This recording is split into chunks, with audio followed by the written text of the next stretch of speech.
Hello stream, welcome in. Welcome to a Gods and Generals stream, first of the Gods and Generals stream. Everyone watching this live on YouTube, hello, welcome.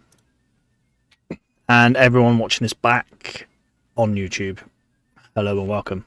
I am just going to test everything's working before I rattle off too much because I constantly have issues with streams. And also, I've had an issue with the thumbnail for this stream, so currently we've got a boots and belt buckles thumbnail on the stream, but we'll sort that out. I've got it already, I just left it till last minute and my computer ain't having it, so I apologise. But yes, welcome in, welcome to Gods and General stream. It's in the title, I've kind of given away what we're doing, but we are painting up some Warlord Games commands, which were kindly donated by Thomas. So thank you very much, Thomas. This is a sponsored stream by Thomas. So thank you. So we're going to be painting them up. And yeah, the title of the stream, we're going to be painting them up as First Corps at Gettysburg Reynolds, Major General Reynolds, as well as Earl Van Dorn for the Confederates. Why I've chosen Earl Van Dorn, we'll talk about in a bit. But yeah, so that's what we're going to be doing this episode. I don't know how long we're going to be going for, stream-wise. I don't know. I would guess 4 or 5. So we're in for a long haul. But welcome. Anyone interested in what we've been getting up to in the past streams, go check out the playlist. I should have them all saved on the playlist. I'm not sure yet. But they will be there. They will be there. If they're not there at the moment, I will upload them. So we've just finished some... Oh, I don't even know what we finished, in fact. Infantry. Yes, we just finished the 1st Fire Zouaves, or the 11th New York, in shirts, sort of showing off the Fire Zouaves at First Bull Run. Again, donated by Thomas, so thank you very much for that. So yeah, now we're on to the generals. I'm going to have to... We're going to quickly shift to the table, and I'm going to have to take my jumper off because I'm really warm. So yeah, give me a second. It's a terrible start to a stream. Got to see a bit of flesh there, I think. Lucky devils. Hello. Anyway, so firstly, hello to everyone in the chat. Mark, hello. Robert, hello. Tim, hello. And David, hello. Welcome in, chaps. Hope you all had a good week. Hope you all had a good weekend. I've had a busy work week. Not a bad work week, just a busy one. And then I had a lardy day yesterday at Bristol Independent Gaming. So it's there what they call a Winter Wonderlard, which I'm going to credit Andy Crow for organising, purely because I know they played a part in it. I don't know if they were the sole organiser, but I want to say special thanks to them, because it was a class day of games, where we had a game in the morning, game in the afternoon, and then, which I thoroughly enjoyed, and then I rushed out to watch the rugby in Bristol. So I've had a very busy day yesterday, and then today I've been doing just lots and bits. But yeah, so I guess I'll quickly talk about the weekend whilst we can. I'm going to get some models on the table. So regarding the weekend of games, yesterday, should I say, the day of games, I had the first game I played was a Sharks practice game. Now, I haven't played Sharks practice in a while, so I thoroughly enjoyed it, to the point where I think I'm going to pick it back up again, start playing some more of it. So yeah, I thoroughly enjoyed that. Sharks practice. It was an interesting one. It was run by a person called Carol, who she's labelled the game as an Imaginations 18th Century Imaginations, or Imagination Nations, and she kind of explained the game. It's really interesting, where they set it round like the universe of Tintin, which I don't know enough about Tintin. Apparently, in the series of Tintin, there's these two fictional fictional nations. I can't remember the names, but these two fictional nations, and they're like arch rivals, enemies. So what Carol's done is basically written a history about them going back like hundreds and thousands of years or whatever. So this was basically these two nations, but set in the 1800s, and we used sharp practice in 15mm. Really good and really enjoyable game. It was just a typical sharps practice of just having that friction there. You know, we had an objective to do. We had to march. So I was attacking sort of a town, and we had to do some objectives like capture some livestock on the outskirts of town, whilst the defending force are in the town, and they move out to blunt us. So it was a difficult scenario, but still enjoyable. And it was a really good game. I could go more into it, but we're here to do some painting. But yeah, it was a very enjoyable game. And it was nice to play sharps practices again. It was a nice era going on 18th century where we did have, I think we had a unit each of rifled muskets, but the rest were just muskets. So that was nice. Nice scale as well. 15mm was nice. And we were on a 6x4 table. So yeah, it was a nice size, nice scale. Which makes me think if I were to do sharps practice in the future, maybe something I'll look at is a smaller scale. But there's that. And then in my second game, I played... I Ain't Been Shot Mum, which is a company-sized game. Again, played it in 15mm. That was hosted by Andy Crow. I think he was hosting it on behalf of some other two other people who were meant to be running the game, but they rather selfishly went off to watch the rugby instead of doing Lardy Day, which I almost did myself. I almost cancelled and went to rugby, but I really wanted to do this, so I really want to do this game day, so I did it. Yeah, so Andy did that, and it was basically British against Germans. It was a small British company holding a village whilst they were or a hamlet, and they were being assaulted by sort of a mechanised German company. I don't know what it was. It was hundreds of half-tracks all over the place. So we were having to defend the town with a company of infantry.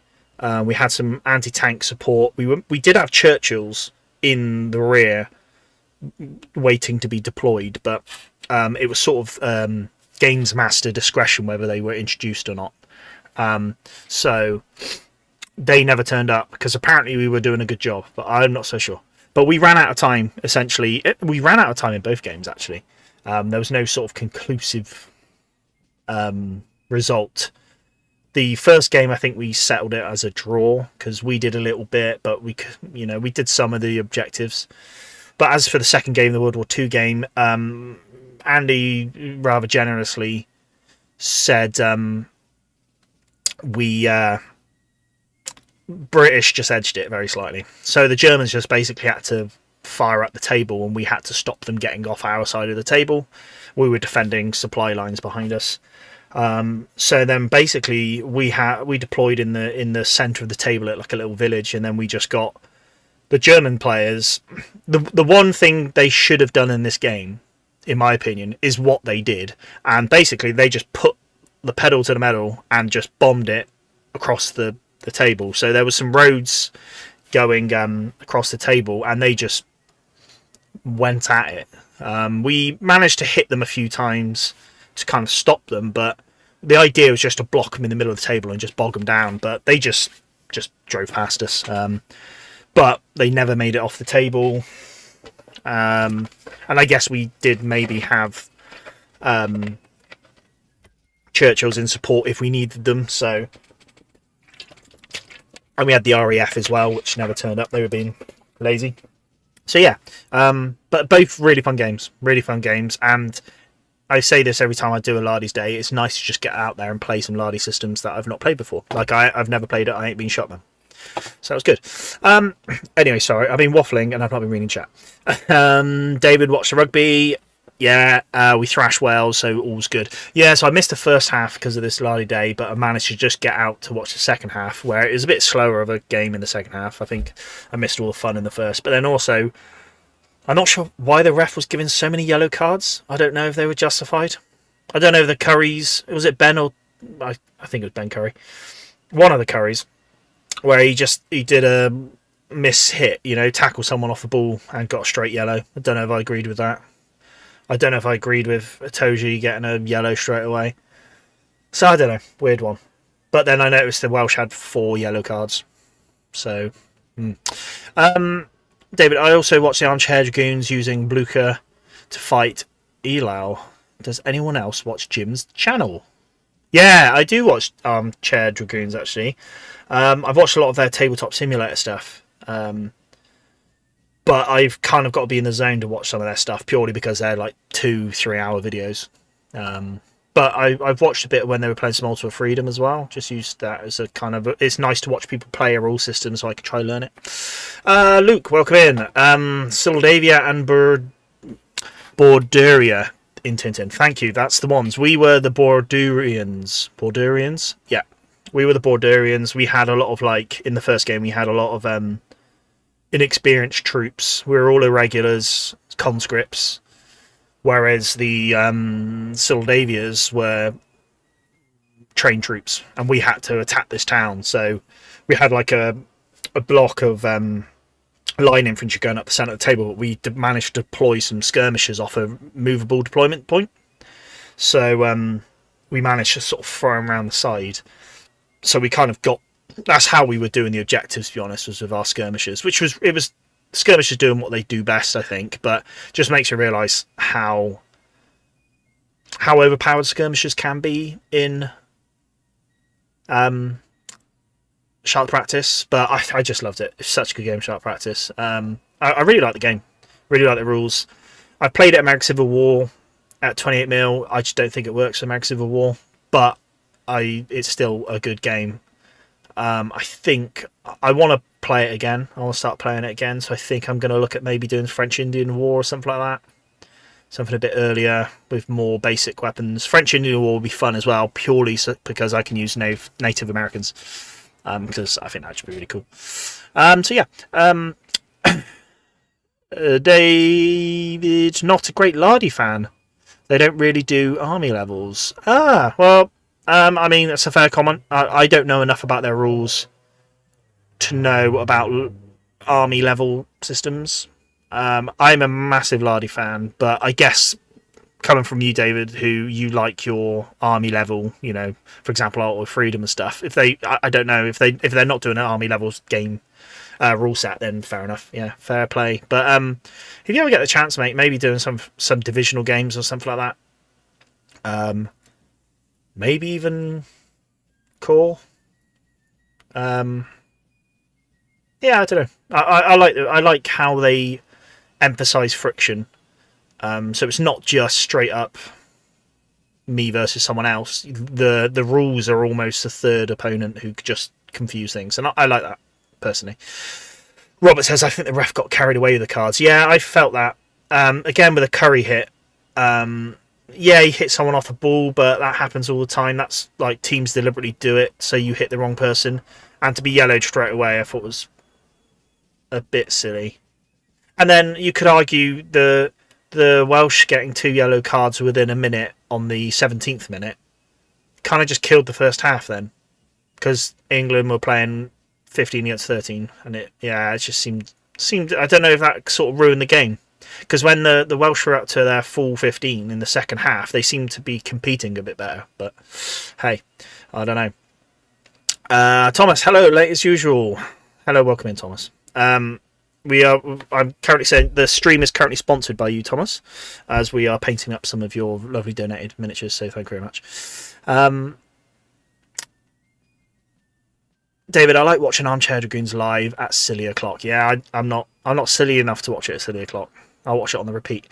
Marky Boy, it would be good to see some live stream of a Lardy game one day. Well, hell, it's going to happen. It is going to happen. I am going to be live streaming it. Whether that happens soon, I don't know. I brought a dreg of lemon Fanta, not a proper drink, so I need to go get a drink in a bit. I'm just chatting. Right.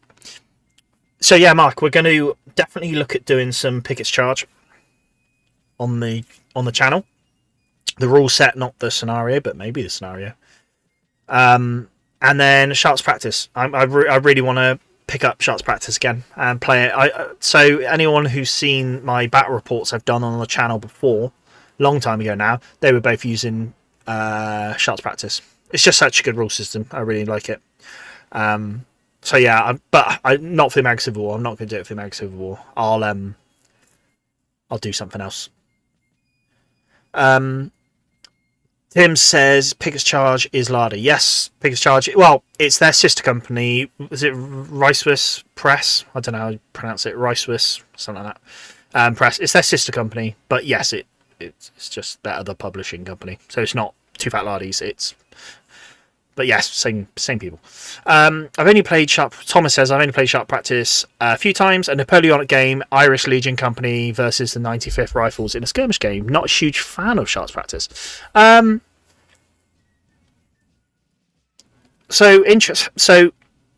I'm wondering if it's possibly maybe the era you're playing in, because one, they don't really do a Napoleonic list for Sharps Practice. So if you did play Napoleonic, you'd have been playing with sort of a homebrew list, or I know someone's basically released a Napoleonic like fan made list. But the times I've played Sharps Practice and enjoyed it, it tends to be sort of 17th, 18th century, like again, like War of Independence, French Indian War. There was a really cool so on this Games Day, Lardy Day yesterday, there was a I can't think of the war. The Mutiny. What am I? Indian Mutiny? Indian Mutiny? Is that it? Anyway, there was that. And that was a really good looking game.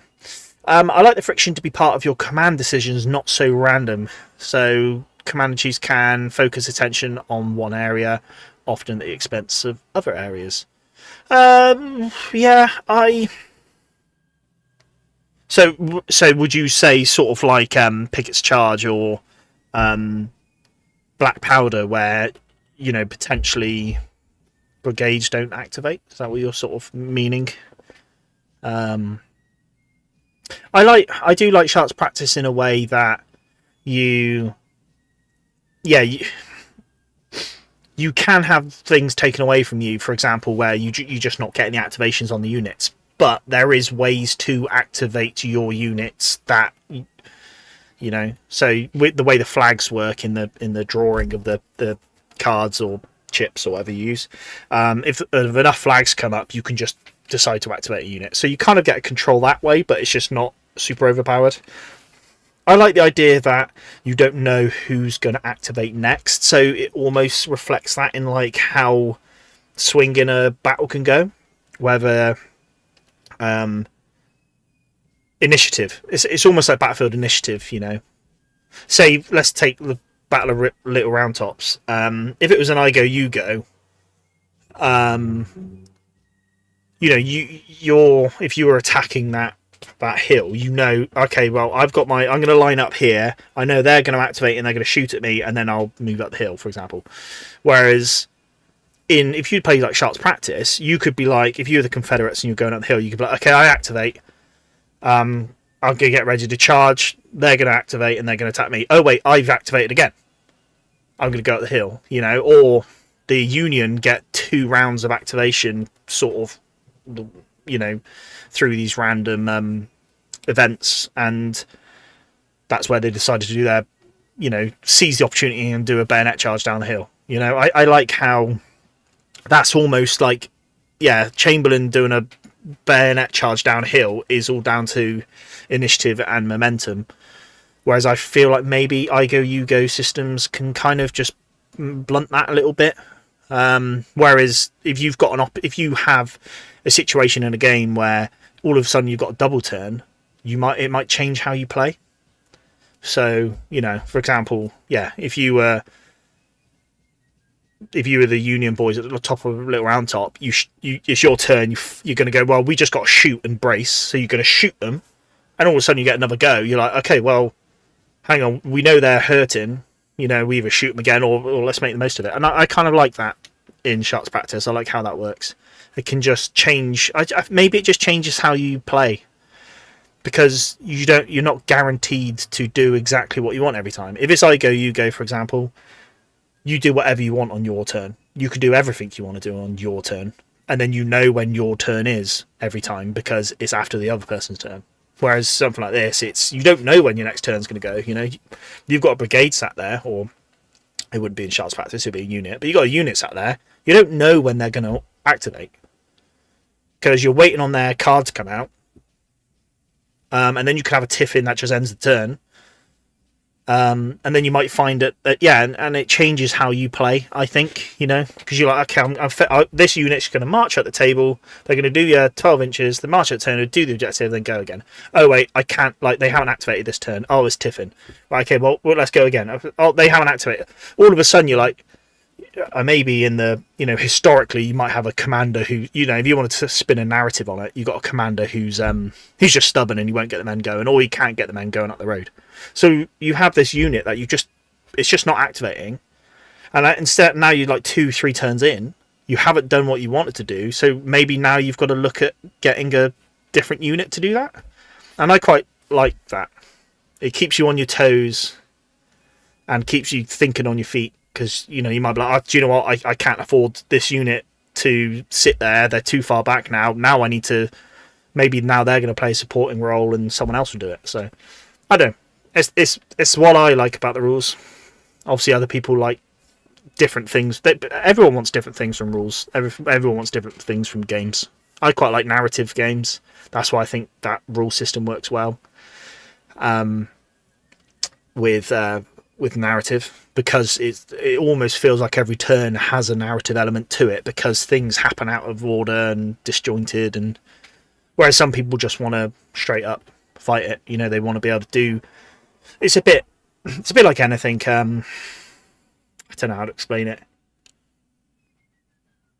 If you let's say Warhammer 40k, I don't know, but say you build a list, you design a list, so you build a list, and the whole list is around a couple of models getting in there, doing their thing, racking up the damage, and then if you go to a game and you can't have that happen, you're gonna be like, some people would be upset by that and be miffed, because they want to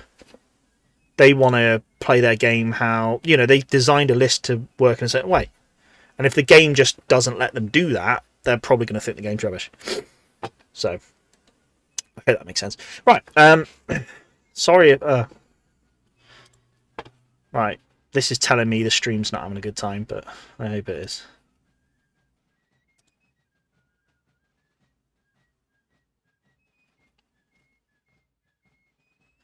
Right. Saying the stream quality's rubbish. That's good. Anyway, where are we? So I just found out homebrew rules are better, but that's just because it combines everything we like from a range of rule sets combined into one rule set. Yeah, I mean, a homebrew literally means something that you've done yourself, right? So, and that's going to be the best of everything that you've put into that rule set, so it's going to be best for you. The reason why I haven't done homebrew stuff is purely because I haven't played enough to know what I want. I want to play, I really want to get the shots practice, and then I'll pick a charge, and then maybe look at doing stuff. David said also army list bad, order of battles good. Yeah, again, order of battles in my opinion is just more narrative. It makes for a narrative and historically accurate scenario, and it makes for interesting scenarios as well, as but also for pickup games, a bit like anything. Like if you just want to go down the club with your mate on a Thursday, you don't really want to think about it, you can be like, okay, let's do a points battle at this amount of points, off you go, and then maybe easier for pickup games. Thomas says we always use order of battles for our games. That's where I believe our homebrew rules excel. We can run out of ammo, troops can be tired and hungry, and can just become jubilant at full spirit and ready to go. And full of spirit and ready to go. Yeah, that's it. It's what you want out of the game ultimately, isn't it? And that's where homebrew rules probably excel. David said, but isn't it better that commanders can choose to assign more resources to gain the initiative in a particular sector? The randomness is better than I go, you go, but not much. I guess you're probably referring to like a system a bit like Ultra Freedom, where I think that kind of shows command initiative and command allocation by the commander deciding how the units perform rather than the game just denying you, which is interesting because but then that is friction still. It's just a different sort of friction, but it's still friction because you're now having to decide. And again, I'm not experiencing Ultra Freedom, but you might get to a position where your opponent's forced your hand and you've got to heavily dump command initiative into certain divisions or divisions. So you know they're activating, and then that takes away from other things. So Ultra Freedom mixes turn length in with unit initiative, so the narrative is command decision based, not random. Yeah. Again, I understand people's criticism with Sharks Practice. I personally like it, but then also I've not played a lot of it either. You know, so far I'm enjoying it. Whether further down the line I'm like, I don't like it as much. And again, like I think maybe Sharks Practice is just a smaller scale game. Like you're playing maybe a company of men at most. You know. Mark says it's buffered for now, but it's fine. So the stream's back to it. That's good. Okay, I'm glad. Yeah, I don't know what happened there. I don't know what happened. Anyway, so let's paint some models, shall we? I'm a bit tired now. I'm exhausted. I've been chatting so much. Right, let's talk about the models, shall we? So let's talk about the main models, and then we've got some other models. So we've got a Confederate command group.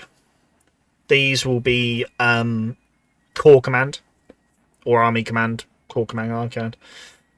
And these are the Confederate group by Warlord Games, which I said at the start. And then I'm going to be painting these up as Earl Van Dorn. The reason why I'm doing that is if I were to go core for the Eastern Confederate armies, I've got Longstreet, which I've already got Longstreet. So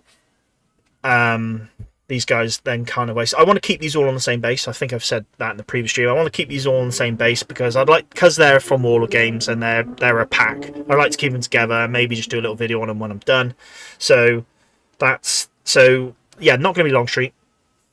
Not going to be Jackson because I've already got Jackson. And then that leaves maybe some of the other core. Yeah, and then anything past Gettysburg and a little bit later into the war. It's not really my focus, so I'm thinking maybe like Western Theatre, and then I was looking at basically I watched a video on Pea Ridge, and Earl Van Dorn commanding, and I was like, yeah, I like that. I like his battle flag as well. Let me see if I can find it. I might have it here in my big list of battle flags. Yeah. So I'm pretty sure Van Dorn's. Oh, it's absolutely not that. Right, imagine. So let's look at the 4th Missouri just here. This flag here at the top. Kind of looks a bit like that, and I think that looks cool. So I'm going to do that. I'm going to do Van Dorn, and have him as like a core army command. So that'd be nice. So yeah, that's what we're going to do with the Confederates. And then we spoke about it last time, but the Union will be Reynolds from 1st Corps at Gettysburg, and that's these chaps. So they're all a bit cobwebby from when I sprayed them up earlier.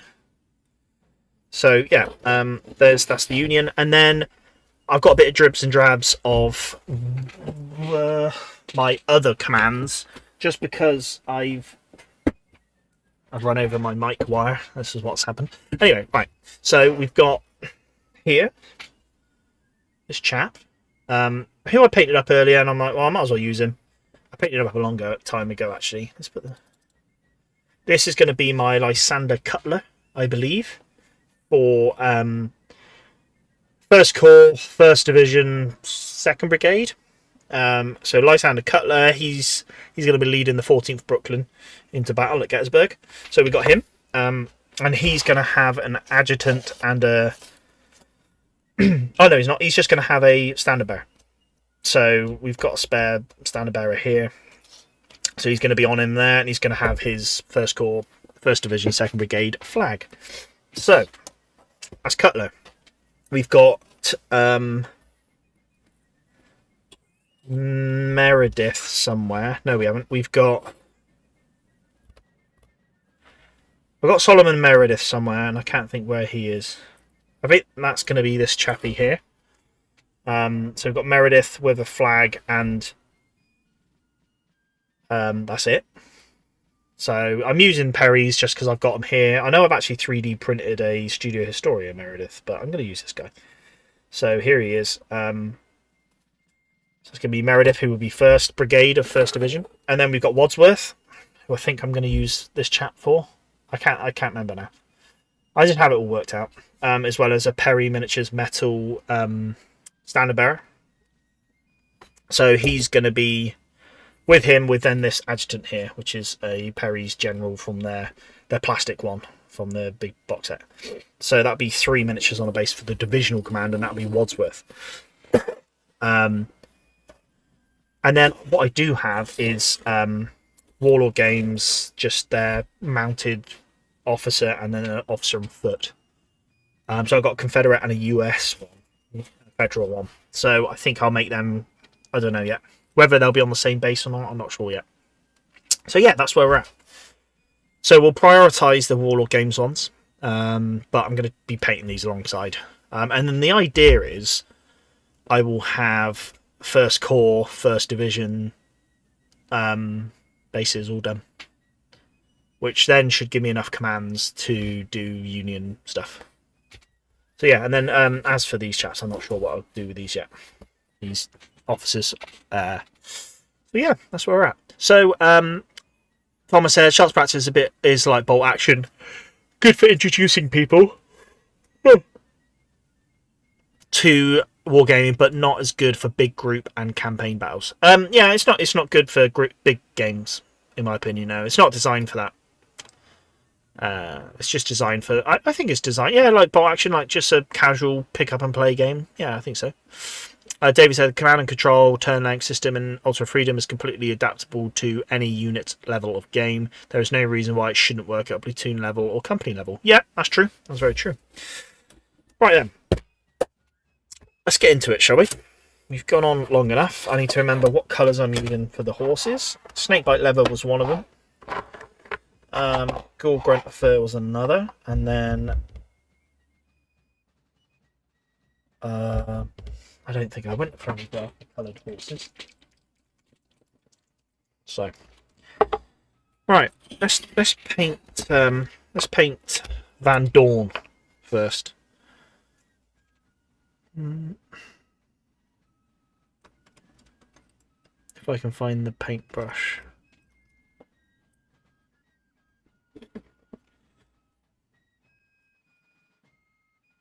I'm hoping these guys don't take that long to paint.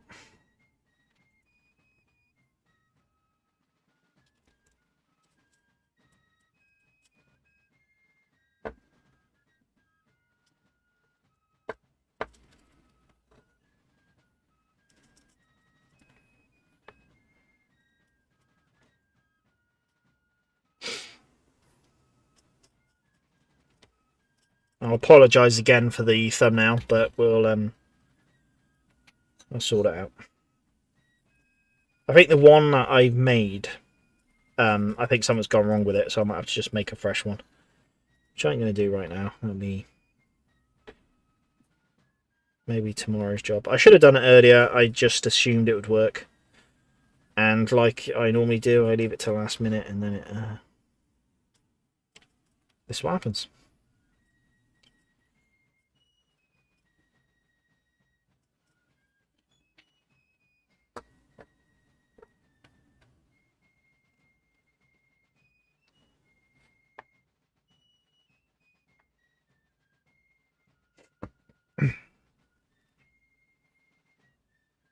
I guess it's worth saying as well, these are obviously from Warlord Games, but they are from the Forgotten Glorious range.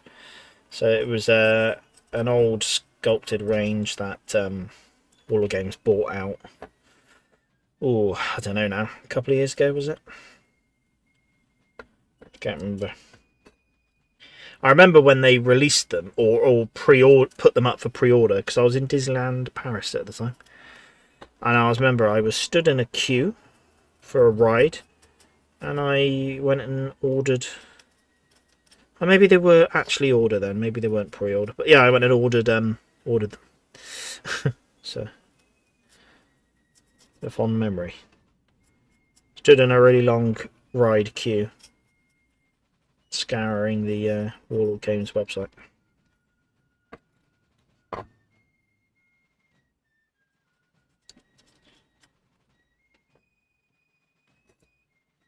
I was very kindly given a couple of boxes by Warlord Games as well to sort of when I did a video on the channel. So I appreciate that. Whether they'll give me any more in the future, I don't know, because I was a bit rubbish with it. Oh no, I don't know. I did a video to sort of show my thoughts, and then I wanted to follow that up swiftly with a video of me with them painted, but it took me a year to do that, so whether that's affected my... I'd be interested if any of you went to the Warlord Games open day, because I've heard loads of good things, or I've heard rumours about this, these new miniatures they're releasing from the Forgotten Glorious range, but I can't find any footage on it. All the footage I've seen of people who've gone to the game day, they haven't really filmed much of the American Civil War stuff. So, yeah, it'll be interesting to see what's coming. So I'll be picking that up.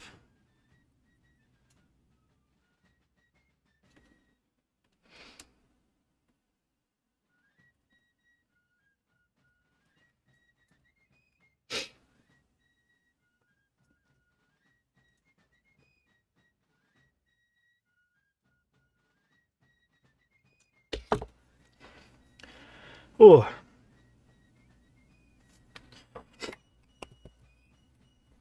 I wonder if I do a dark brown horse as well. Where's my wildwood? There it is. But yeah, the big plan is to get some Pickers Charge done, and that's something funny enough, earlier on today, I started dressing the table for my first crack at the scenario. I'm doing a Blackburn's Ford scenario for Pickers Charge. Only like a brigade level game, so it's going to be tiny, but I'm using it as like an introductory scenario where I just so I can learn the rules.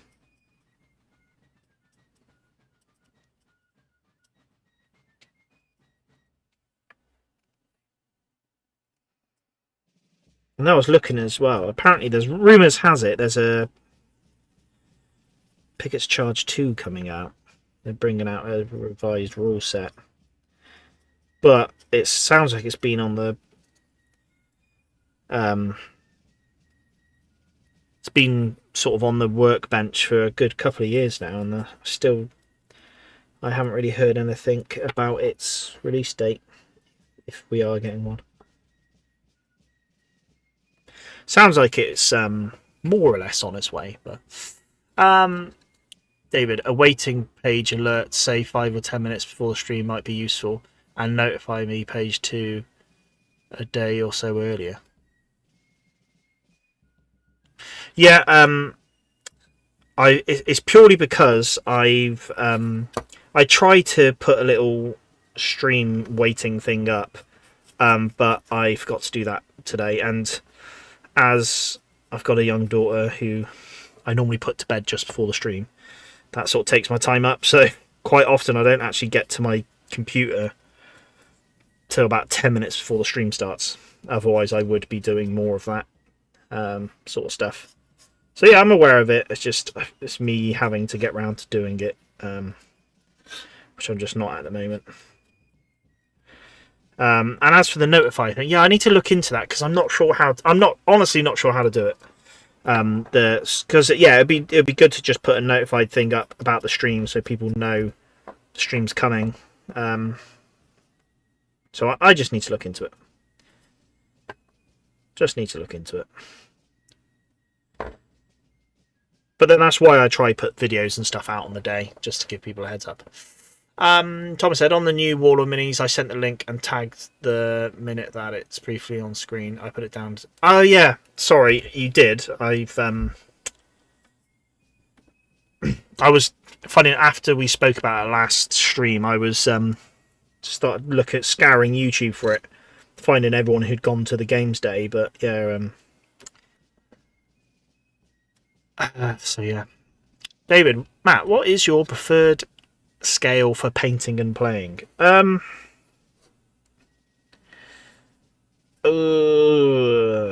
want to say 15 mil, to be honest, purely because I've played quite a few 15 mil games and really enjoyed the scale. Like, for example, on this weekend just gone, I had 2 15 mil games. I just think the scale works for 6x4 tables. And as that's sort of the common table I play on, 15 mil just works well. Like Chain the Command, it works well. Which is another good rule system I like. So yeah, I want to say, and I mean, I think I've said before that if I hadn't heavily invested in my 28mm Mag Civil War, I would do a smaller scale.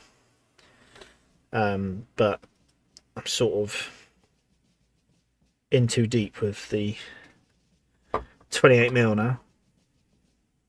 But yeah, I would definitely do something like a 12 or a 15mm for Mag Civil War. It's really down to the table, you know, what table size you're playing on, and as I've got a 6x4 table, and ultimately I'd want to try get as big a game as I can on there. So, and because I think I'm drawn more to sort of army size games, the smaller the scale, the better. Yeah, that's a good question. Yeah, I think I'd say 15, just because mainly because that's a scale I've played. Right. David said, "Ask the Plastic Crack podcast. Their notify me system works really well." Yeah, maybe I've got my own tech guy by the name of Thiramar, who's currently in the chat. I might have to pester him because he tends to be very wise and knowledgeable on the way of the workings of stuff like that. So yeah, I'll have to ask. I'll get to the bottom of it. It's just I'm pretty rubbish with organising, and my weekends are just never quiet. I'm busy. I just feel like I'm busy all the time, so it's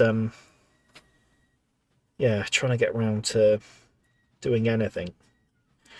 For example, me doing all my notifying videos today was when I took my daughter out to the park, and I managed to get 5 minutes away from it to in between pushing on swings and zip lines. But yeah, I'll look into it because yeah, I would like to do it because I want as many people as I can to the stream. It would be nice to get that. And I don't want to miss out on it because I'm not letting people know well enough that I'm doing one. So.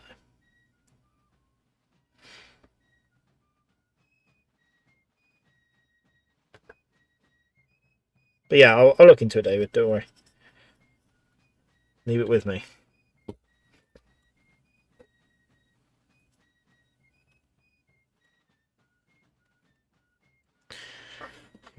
Mark's waving in the chat. There we go.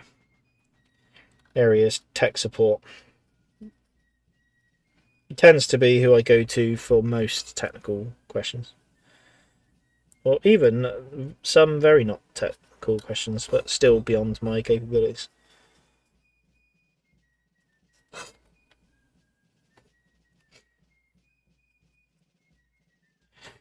The only problem with all these commanders is all the horses. I don't want to be painting horses. I want to be painting my officers. But well.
What? Anyone painting else? Is anyone else painting tonight? If so, what are you guys working on?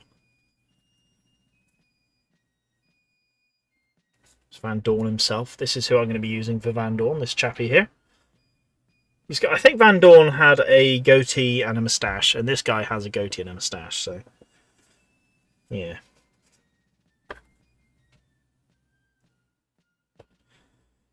I'm trying to like paint them accurate to the historical figure, but then also near enough, good enough sometimes.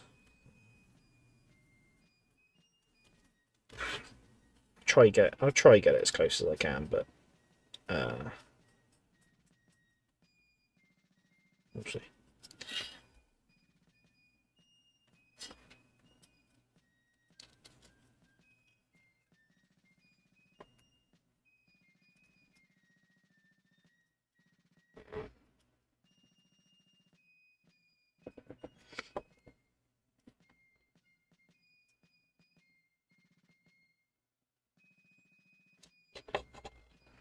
I do like these sculpts though. They've got like the canteen sculpted onto the horse and stuff. It's quite nice. The periplastics are quite like limited on what's actually like the pack on the horse. Like they've got a couple of bedrolls and that's it.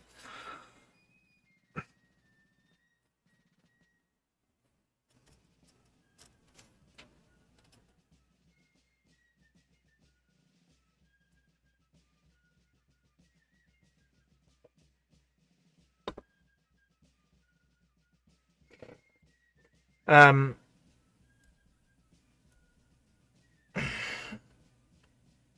kind of painting. I'm playing City Skylines, which is basically city painting. Yeah, I'll let you off this time, Mark.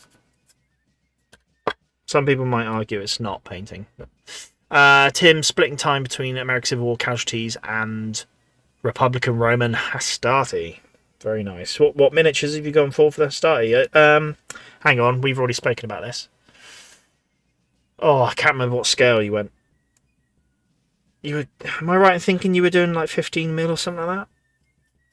Or have I got that completely wrong? I remember we've been talking about your Republican Roman stuff. So, if I'm honest, it's a miracle I remember anything from the previous stream, let alone any other streams before that. My memory's rubbish. But I acknowledge we spoke about it, which is better than nothing, I guess. Right.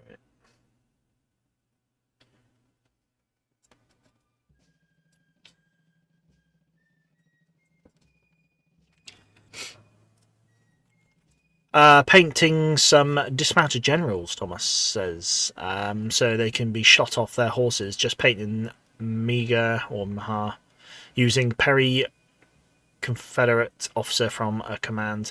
This all due to a new rule. Ah, cool. Being shot from horses. That's a cool idea. David said, nothing on the table at the moment. We'll be adding artillery, generals and cavalry to my 6mm Napoleonic 1796 French soon. Ooh, that sounds quite the undertaking. Tim is painting 28mm Victrix Republican Romans. I was wrong. I would have guessed 28mm normally, but I just had a feeling it was smaller for some reason. Yeah, I like that 28mm. I got quite a large 28mm Republican Roman ones. I got the Hastati, Principe, Triari as well, and then the Italian allies, and then the Samnite ones as well. Be tempted to do more. I got no use for them, to be honest. So unless I find a new rule system to play with them, I'm not going to do much more else with them. But perhaps I can't think of the rule set. But there's a rule set I played at Battle Bunker HQ when they hosted me for a game for Christmas. Is it Midgard? I can't remember if it's Midgard now. But yeah, they played that, and that was quite nice. And it was all multi-based stuff, and it'd be nice actually to use my miniatures on that. Right, a quick question to the chat, the live chat that is. What colour horse should we paint Reynolds? What horse should we give him? Union Corps Commander Reynolds. Naturally, I'd just go check the film and see what he was riding in that, but I'll put it to you two. Tim says, looking at some nice STLs too. What STLs? What Republican Roman ones? Who's doing them? That'd be interesting. Be interesting to have a sniff at them.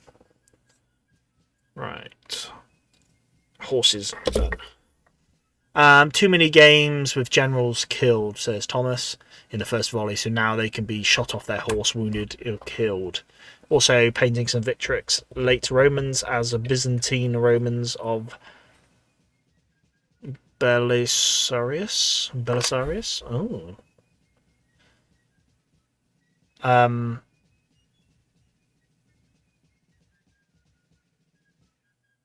What was I? Yeah, I was looking at some battle stuff with American Civil War, talking about some battles, and just obviously generals just getting shot off their horse. Was it Mahone? What battle was this now? It's 1865, 1864. It was Hood attacking Thomas. Oh, I can't think of the battle. And I think Mahone's got shot off his horse on the way for a charge and had to either carry on foot or... I can't remember now. But yeah, it happened a lot. Obviously. A sable stallion, says David, for the Reynolds horse. And I'll ask you another question, David. What colour horse? Is it a sable... Is that a light colour horse? Yeah, Thomas says, for my pillage force. for the Romans. Very nice. Very nice. Well, it sounds like everyone's busy, to be honest. Apart from David, who's going to be very busy soon with the large contingent of 6mm Napoleonics he's going to be firing up. Oh, right. Part of me wants to go get a drink. 'Cause I'm thirsty. Right, let's paint these guys. A black horse for Reynolds. Fair play, we will do that. And then I'll do... Gonna do 2 chestnutty horses. And then maybe a bay. Patrick Claiborne at Flack, that's it. Claiborne, who I'm thinking of. And am I right in thinking he died at Franklin? Is that the Franklin, the battle when they had like 5 generals led down in a porch on a house, dead? So the Union like gathered up all the bodies and just led out like, I think it was 6 bodies and like 4 of them were major generals or something like that, where they were all just killed in the fighting. Which yeah, I don't know if Hood had much of a chance before they died, but definitely lost it after they died. He was desperate, wasn't he, Hood?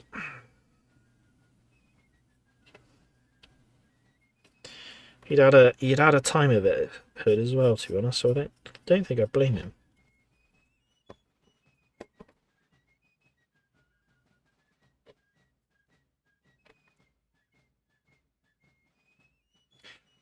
It's certainly noticeable. You just think how different things go when armies start losing these divisional commanders or corps commanders, or even, I guess, brigade commanders. You know, there's some real good commanders out there who just, you think, even like look at Hood, for example. He wasn't so heavily wounded at Gettysburg, and I can't think where he loses his leg. But yeah, he's just becomes basically, when he's leading is it the Army of Tennessee he takes over? He's just not very good. But then he's missing half his body through injuries. He lost an arm, he lost a leg. So I don't think I blame him. And am I right in thinking he lost a load of children to scarlet fever during the war as well? He had like 15 children, I think, and it's either during the war or after the war. He lost a load of them. So yeah, pretty real.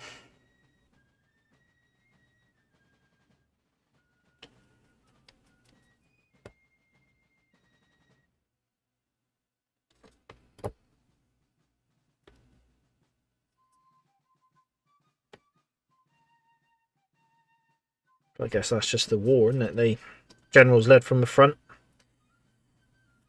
and paid the ultimate price most of the times. Whether divisional or corps commanders should be doing that is another question. We're looking at Reynolds.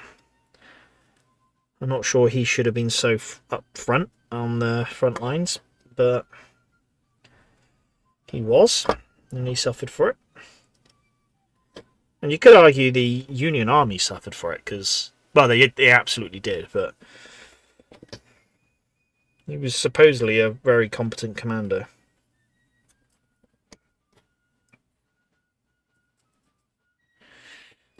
I mean, also, I guess the Union Army didn't miss out on much, because Hancock took over, didn't he? So, and he was good. And then Hancock got hurt at Gettysburg. It's all a mess, really.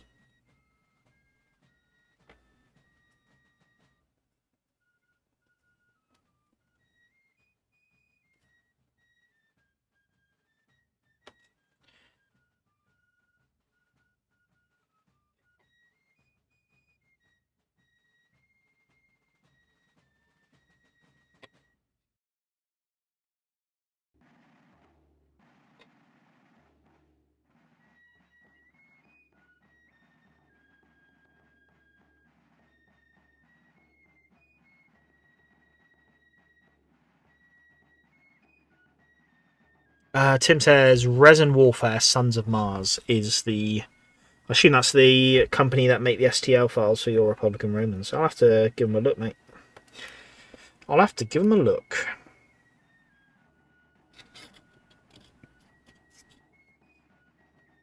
Ugh, we're getting somewhere. Horses. Some commanders are excellent at lower level command, but not suited for the big chair. Burnside was a very good corps commander. Later under Grant, but awful at Fredericksburg. I always have a soft spot for Burnside at Fredericksburg because I feel like his sort of his campaign for Gettysburg, I think, had good elements. He's just, again, like the bad weather and the pontoon bridges not turning up and stuff. It really just made a mess of him. And then, am I right in saying he sort of went piecemeal at Franklin, Fredericksburg? He maybe didn't commit everything when he should have. He did well at Antietam as well, apart from a Confederate division turning up at the last minute to save the day.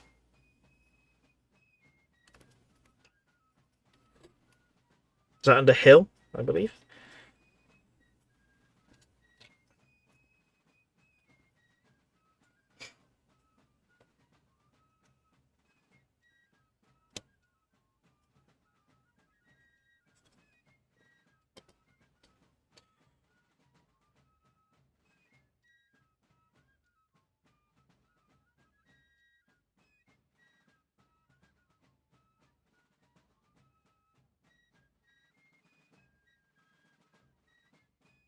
Mm-hmm.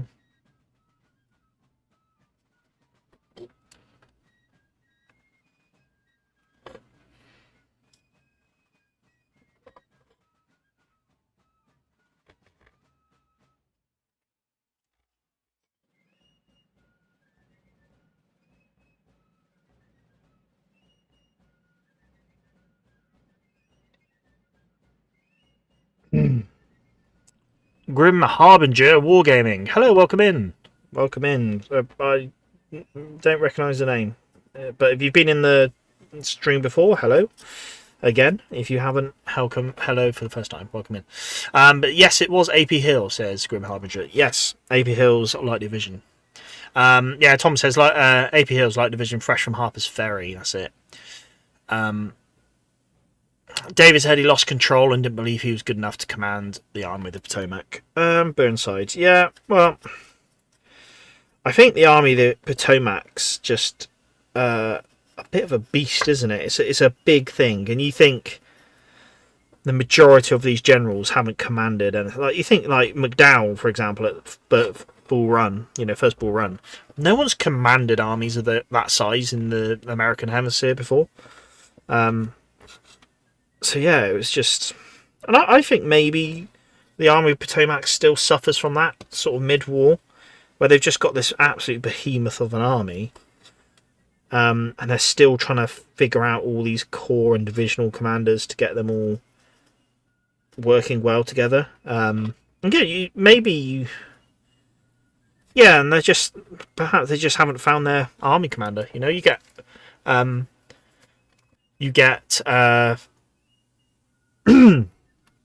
Hooker, for example, awesome aggressive divisional commander and corps commander, but then just goes into army command. But again, I don't know whether Hooker fell foul of circumstance where he's fighting against Lee when Lee and his army of Northern Virginia, you could argue, were just at their best. Jackson just performs a worldie at Chancellorsville. Hooker's knocked unconscious. Am I right in thinking that? By an artillery shell. So, and then, I don't know, also people say he just froze under the stress of it. So, yeah, weird one. It's so situational. I guess it's like anything, You look at like sports teams, you'd be like, oh, it's so hard to comment on something. because you can never replace, you can never just swap someone out and put someone in and go, oh, they'll do a better job, because they'll never be in that situation again, you know. So to say Hooker, you know, to say Mead would have done a better job at Chancellorsville, don't know. We'll never know. How much was it Hooker's doing, and how much was it the Confederates just kicking ass? Grim Harbinger says, no, the algorithm brought me. It works for me then, does it? The algorithm. It sometimes I put out stuff and just doesn't hit. I'm trying to do like shorts and stuff at the moment, just to try, just get it out there to try bring people into the live stream. And yeah, something like I did one last week, and it hasn't got more than like 16 views. And I think shorts tend to just go out in front of more people. So yeah, I don't know. YouTube's has a funny algorithm where it very rarely, but has just put it out in front of tons of people, which is amazing. And then other times it giveth and it taketh away, the YouTube algorithm. But no, anyway, I'm glad you found me. So and I hope I'm making for an enjoyable Sunday evening for you. Fingers crossed. Right, Thomas. Well, fresh in since that they just arrived in the field and hadn't been shelled and shot at all morning. Oh, AP Hill at Antietam, yeah. David said Meade was ordered to assume command mere days before Gettysburg. Absolutely true. Absolutely true. Was it 3 days before Gettysburg he was given command? So yeah. It's crazy to think. It's crazy to think what these generals had to deal with, especially Meade. You know, I guess maybe by 1863, a lot of these corps and divisional commanders know each other enough to be able to work alongside each other. You know, if you pulled some Western general, if you pulled Grant, for example. Let's say 3 days before Gettysburg, you rip Grant out from the west and chuck him in the Army of the Potomac. Might be a bit different because none of these people know him and how he works. He doesn't know the army and how it works. So maybe the fact that Meade is pulled out of a corps command to go into army command, you know, he knows a lot of these generals already. He knows who he can rely on. He knows Hancock, for example. You know, he knows Reynolds, Hancock. He sends Hancock to go deal with Gettysburg whilst he's on his way. So he's got commanders there that he knows and can rely on. But yeah, he still had to take over command 3 days for one of the most important battles of the war. So stressful stuff. No wonder he looks so miserable, Meade. Grim says the issue with Hooker, he was overconfident and the terrain in the wilderness was awful, and then getting wounded is, yeah, I mean, like, maybe he was just dealt with bad hands, you know. He had a very tough field to fight in. He got knocked unconscious, and Lee was just on it, you know. Lee just performed exceptionally well. Jackson performed exceptionally well. You know, maybe anyone in that position would have suffered a similar fate. Sometimes it's just against you, isn't it?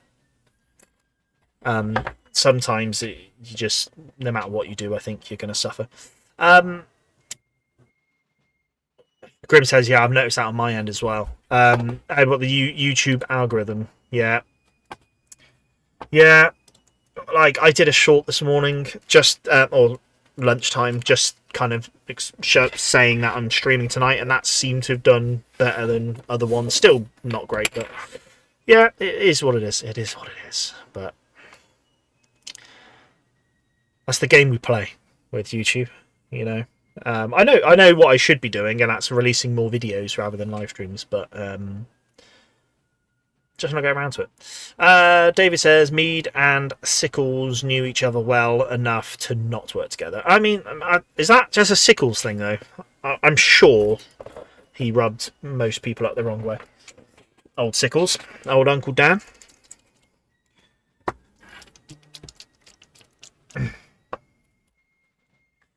Right, Let's get this black horse for Reynolds. I will not stand for slander against my Dan. I'm a Dan fan. I'm a Dan fan. I'm a damned Dan fan. However, he did murder someone and plead insanity. So I'm starting to think maybe he was a bit of a troublemaker. Happy to be proven wrong, though. I'm happy to be proven wrong.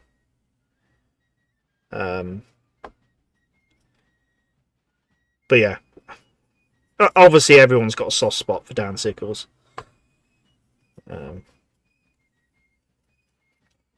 know, and he made the Battle of Gettysburg more interesting.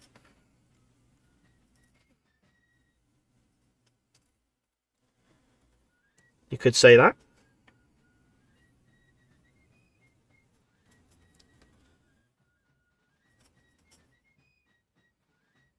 Old Uncle Dan.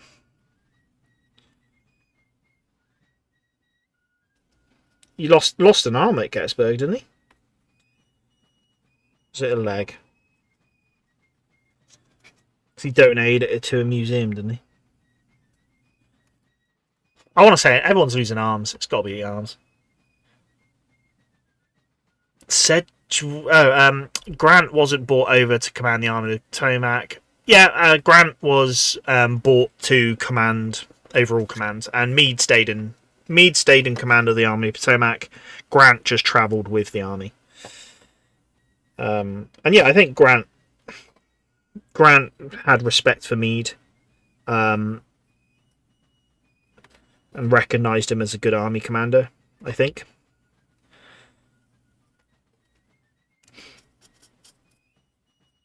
Grim says Sedgwick or bust. I don't know enough about Sedgwick. I've got a model of him. I know that, but yeah, I don't know enough about Sedgwick. It's all these corps commanders and divisional commanders running around you. What I'm hoping to do is basically wargame all the major wars of the conflict, the Civil War. And through that, I'm going to probably just learn a load more about the generals, because you get to see them rise through the ranks. Especially like you look at First Bull Run, for example, the first major major battle. You got like Sherman, Longstreet, Jackson. Here you got loads of these big names that just aren't big yet. So yeah, I feel like Sedgwick, I don't know enough about him, but I'm hoping I'll learn more as I wargame and have them on the table.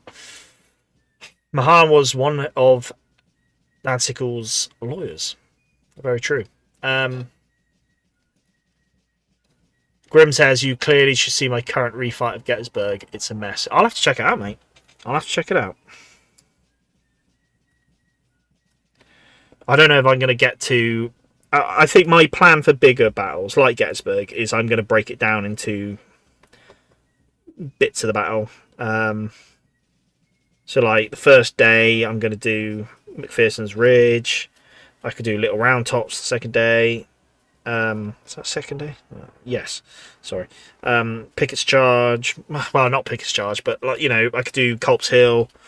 I could do a bit of Pickett's Charge, because it's all going to have to be on a 6x4 table, because that's what I have in the war rooms. That is my loft. But yeah, I'm going to break it down into bits. So yeah, I might find when I come to cover the Battle of Gettysburg, it might be like 4 or 5 games, because I'll just do little bits of the battle. Also, I've not got tons of miniatures. I got tons of miniatures, but not the amount I would need. Alright, Black Horse done. And then right, so Sickles was a hooker man and a loose cannon. He was lucky to lose a leg. He avoided the sack. Oh, it was a leg then. I can remember. I am a 2-corps man, or Bull Run, or Irish regiments on either side and either theatre. 2-corps, yeah. I want to be. I don't know why first corps. I just, there's something about the first day of Gettysburg. I think's just, they did some hard fighting, iconic. That's why I like first corps. And realistically, if I get bored and want to do another load of commanders, I think I'll do 2-corps. Which I've probably got the models to do so. So yeah, I could do that, but maybe I could do Dan Sickles as well. Chuck him on a base. So yeah, we'll see. We'll get around to it one day. Grim says one of the few advantages of 6mm. Yeah, you're right. Smaller scales, bigger battles. I've got a load of 2mm. Unpainted, but I've got a load of 2mm, which I've kind of based for Altar of Freedom, which I could get away with probably doing larger battles on a 6x4 with Altar of Freedom. I don't know if some of the bigger battles probably not. I think if you follow the Altar of Freedom scenarios that Greg's done, I think some of the bigger battles are on 4x8, 6x8. Sorry. David said you need Altar of Freedom and all quiet on the Potomac front to do full battles. 6mm are cheap. Yeah, so I did 2mm. I did Project Wargaming 2mm 3D prints and printed all myself. I think I mean, I've based them all now, and I think I should have done a better job, but oh well. I just need to just paint them. Right, 2-corps first division as a unit. I nearly finished, just about 100 to finish painting, and then base. Very nice. Yeah, so I've done first corps, first division. So I've done the Iron Brigade, sort of. They're almost done. And then I'm working through Cutler's Brigade, which is the 14th Brooklyn, and then a load of New York and some Pennsylvania units, I think. So yeah, that's the plan. Right, I'm going to do another Wildwood horse. I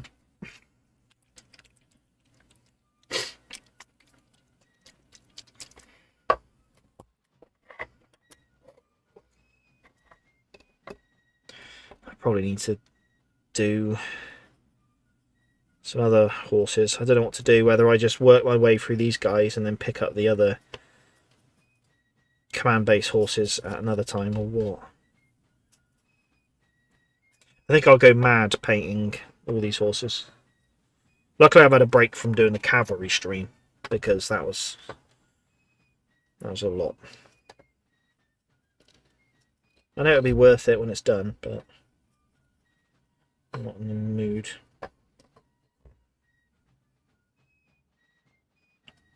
But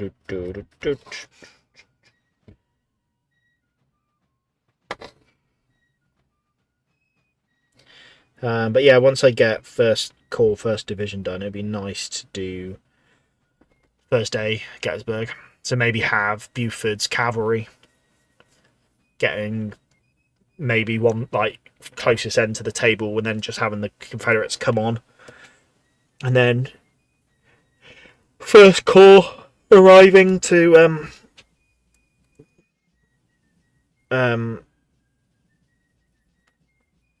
damage control. Then yeah, it'd be good. Or it depends how well I get on with it. I could try run a big game, get some people in for it.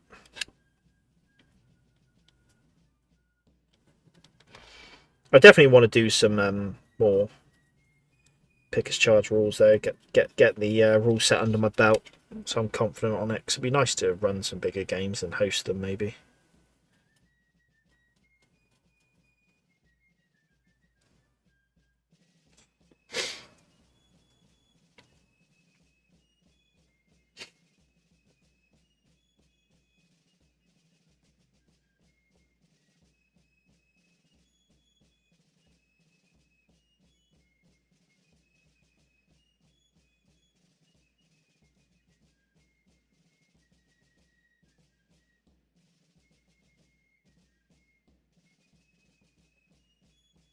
Yeah, I'm excited to get these commands done, and then I said it's probably the last main bit I need to do is just get some commands done so I can start playing some games. Admittedly, these are going to be painted up as sort of with the core badges in mind, so the actual core flags for the Army of Potomac. So might look a bit odd having them at the Battle of Bull Run, first Bull Run. However, that side it means I have the commands to do it. That's more important. And yeah, we can just pretend they're not core flags. But I mean, it'd be nice to have them on the table as the flags anyway, because the flags look cool. And rule of cool rules.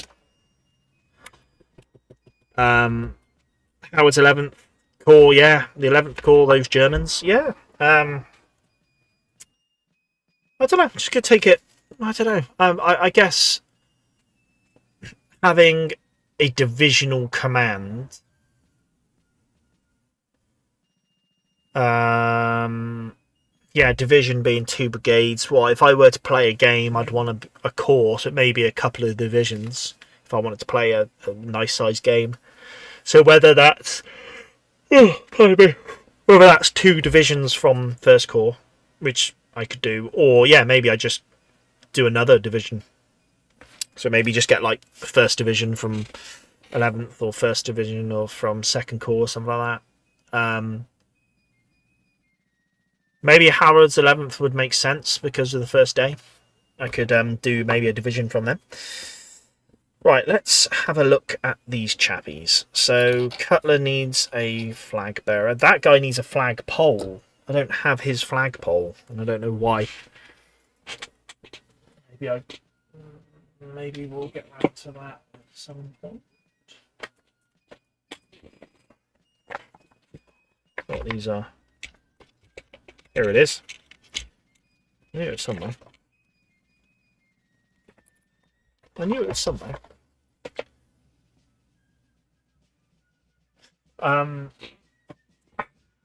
Grimm's. So Thomas says Flying Dutchman, as they were known. Yes, they were. Rather cruelly known. Grimm says, depends on the division, but take Barlow's division. It's tiny at Gettysburg. What calls Barlow? I don't know Barlow's division well enough to know exactly what it was about. But what corps was he in? Because yeah, that's a very fair point. If you just take a small division, then because yeah, like First Corps, First Division is just 2 brigades. And they're about, what, 5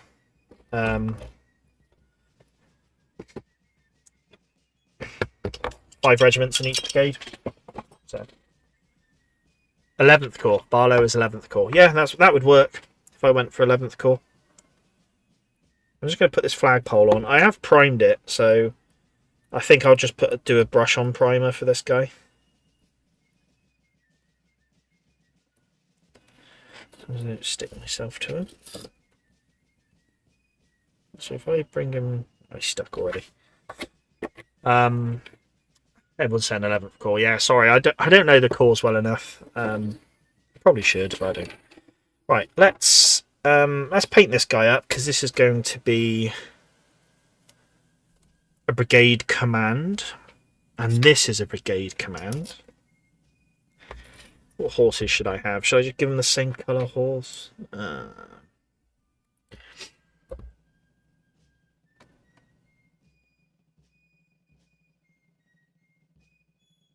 Let's go for some 8 regiments of 24, not too much. 8 regiments, what's that for Barlow's division? Yeah. That's it. I think I've done 10 regiments for Wadsworth. Caldwell's division from 2 corps is 4 brigades. Yeah, I wouldn't mind if those brigades were tiny, if they were a couple of regiments each. But yeah, no, I don't need to be doing any of that. That's for sure.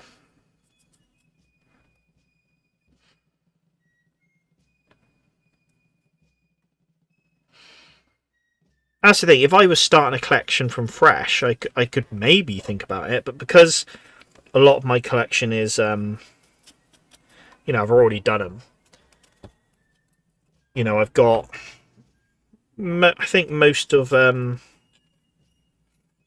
Strong Vincent's brigade. I think I was missing a regiment out of that. But yeah, obviously they're, what are they, 5th Corps? So yeah, I've got a lot of my other, and then I was doing the Excelsior Brigade as well. I've got some 54th Mass, 55th Mass, and is it the 1st South Carolina, whatever it was. So yeah, I do have a lot of, and then the Bucktails as well. I don't know what the Bucktails were. They at Gettysburg probably. They're 42nd Pennsylvania, I think they are. You clearly should see my Austrian division. Yeah, Grim, I've been thinking about just doing maybe an Austrian regiment or two for my 28mm Napoleonic. But yeah, like I know they had big regiments, so I was thinking of maybe doing 36-man regiments for that. But I don't know. I just love the look of their uniforms. So I really want to do it. And so my Napoleonic French army is based around the 1812 campaign, the Russian campaign. So I'm like, I could use them for the French. And if I ever wanted to, I could have them for both sides, you know. David said the scenario book All Quiet on the Potomac Front is mainly 6x4 tables, some smaller, none larger. Oh yeah, I've got it. I've got all the Altar of Freedom scenario books, and I printed them all out as well. So I put them in like a folder. Actually, no, I might not have I printed off the Eastern book, I think. No, I think I did actually. I think I printed them all off and put them in the same book, and then done them chronologically, so I can like play towards them. Grim says, yeah, Vincent is 5 Corps. Thomas says, I have Coldwell's brigade as it stood at Antietam when it was Richardson's and Hancock's afterwards. I just need 4th Brigade for Gettysburg game with Coldwell. Thomas says, do you not have Fighting 69th? Yes, I've got the Irish Brigade as well. That's a very good point, Thomas. I got the Irish Brigade in my collection as well. And then, yeah, so a while ago I bought a load of miniatures off someone. So I ended up finding I had about like 4 regiments of Zouaves that I could paint up. So I just did a big batch of Zouaves as well. So I've got lots of models, but they're sort of scattered across random regiments rather than sort of historical brigades and that. But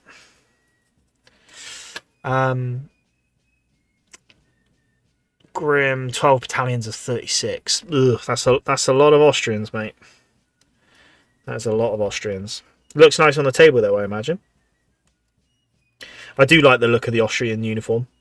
Going for like a white uniform. I love the helmets. They look cool. So yeah, it depends how my 28mm Napoleonic French project goes, because I've got a lot of French infantry to paint up. I think I've got 7 or 8 battalions that I want to paint up. So at the moment, I'm not in the need for any allies, but Austrians would be cool. Austrians would be very cool. David said, Sykes 5 Corps, only 3 days in the job was Meade's command. Thomas, my French Napoleonic army brackets at full corps, 2 divisions is 10 battalions. See, that's reasonable. That's not a scary number for like a collection that, you know, if that's a comfortable size of miniatures, then if you don't need much more else, I think that's a nice size. That is a nice size. Grim says it will when I finish painting them. Yeah, they will look nice, mate. You have to share. So I've got a Facebook page. If you want to post any photos and stuff of like stuff you're working on there, that'd be cool to look at, mate. Thomas says Warren's brigade on the Virginia Peninsula was 2 Zouave regiments in the 5 Corps. What I've been painting for a friend. Nice. I can't remember what Zouaves I've got now. I could find out. Let me do some. I've got a note on my phone of what my collection is, essentially. So let's have a look. That's stuff I want to buy. That's the stuff I have. Okay, so for the US, I've got the 20th Maine and the 83rd Pennsylvania for Strong Vincent. I've got the Irish Brigade. I've got the 54th Massachusetts. I've got the 1st South Carolina. I've got the 55th Massachusetts. Got a battalion of US Marines. I've got the 17th Maine. I've got the 124th New York, also known as the Cherry Blossoms. I've got the 42nd Pennsylvania, known as the Bucktails. I've got the 5th New York Zouaves, or the Dury Zouaves. I've got the 146th New York Zouaves. I've got the 76th Pennsylvania Zouaves, and I've got the 74th New York Zouaves from the Excelsior Brigade. So my next plan with the Union were to do the Excelsior Brigade, but I've actually pivoted to doing Lysander Cutler's Brigade from First Corps. Right.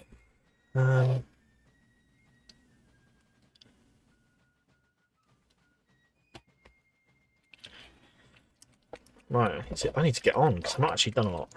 I painted 8 horses in an hour and a half. 9 horses. Let's go.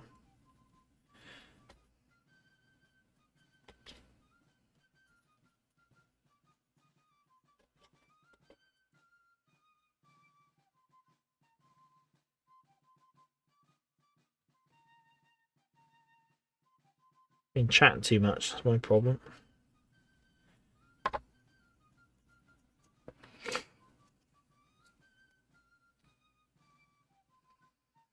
Yeah, but I like the sound of those Austrians, Grim. Just it's kind of why I've started. I bought some Victrix French with the idea of painting them up as Italians, just because I love the idea of having like the white uniforms with the coloured trim. I think that looks really cool, and yeah, the Austrians look nice with that.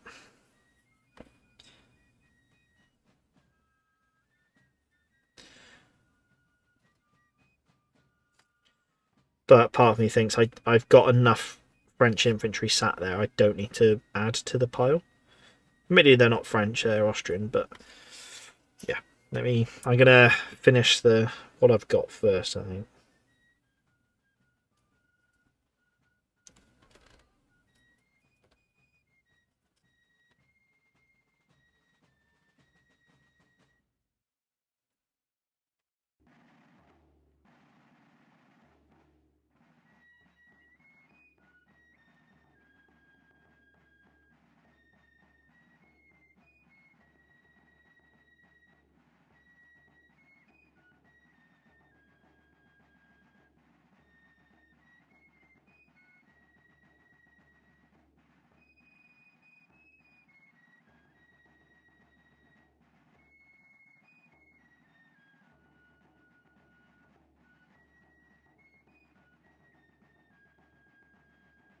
I must post my Irish Legion for you, Matt. Currently on the table for a revamp. Yeah, mate, chuck it in the Thomas. Chuck it in the Facebook.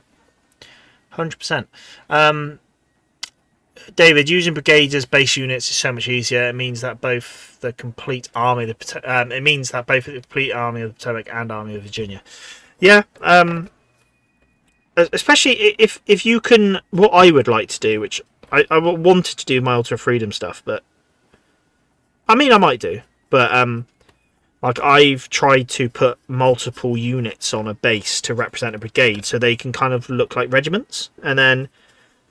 If you were doing a specific brigade, maybe a brigade got Zouaves in, you could almost like paint one of those regiments up as Zouaves. I know they're 2 mil, or if you were doing 6 mil or something, but yeah. But yeah, you're right. It means you've got a whole army, so you can do those bigger battles. I think realistically at 28 mil, 28 for 24 figures a regiment. I'm not sure what the biggest game you could do really. I can't think what it's called, but someone runs like a wargaming week. They book out like a hotel function room, and they I know the chaps from Battle Bunker HQ do it. they go away for like the weekend and just do like a big mega battle, and it's on like tons of tables and it's like 6v6 or something. But even then, I don't know maybe that'd be a couple of core aside. I don't know. Don't know how comfortably how big you could go. All right, so that's a command, and then I just need Sedgwick's standard bearer and right. Grim says, yeah, it also helps. I found I can just use primer for their uniforms as they are not pure white, as the crossbelts are. Yeah, yeah, good. It's interesting you say that, because I was thinking something similar. If I was to paint the uniforms, I think I would, for my Austrians, I would spray rattle can them white, maybe hit them with like a black wash, like a Nuln oil wash, which will just very much take it out of them, and then just highlight, or layer back over on the crossbelts. So then the crossbelts might have a nice bright white, but the uniforms underneath are just, or I can't remember the name of it, but there's the famous, someone done like a mixture for a wash.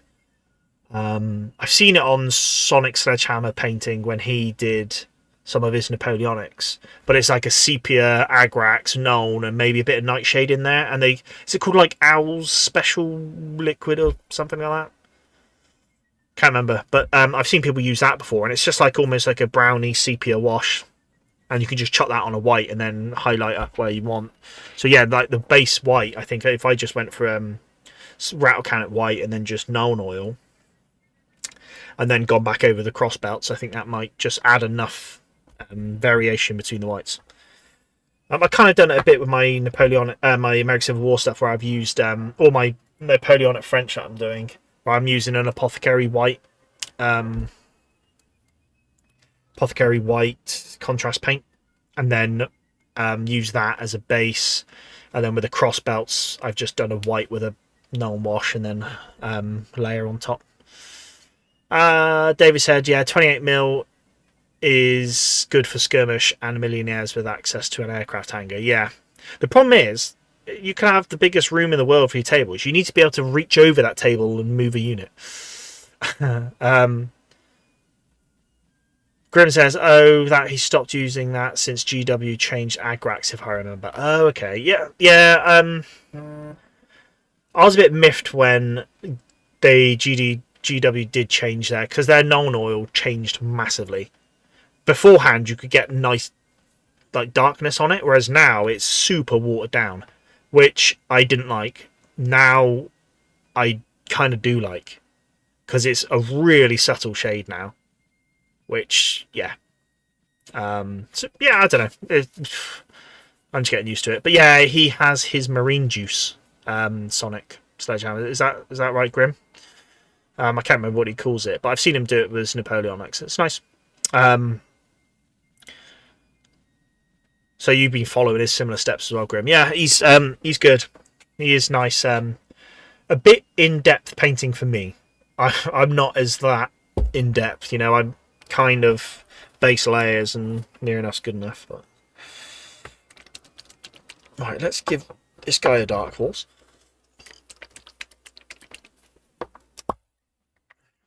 Right. I want to get these horses done.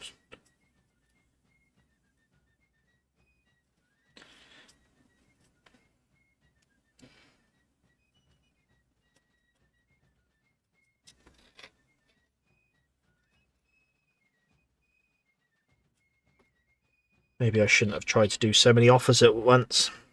I mean, we're not going anywhere. We've got plenty of time on the... Well, saying that, we've got about 20 minutes left of the stream, but I mean, every Sunday, so... Every Sunday, unless something crops up, which at the moment, there's nothing I'm aware of that's cropping up anytime soon.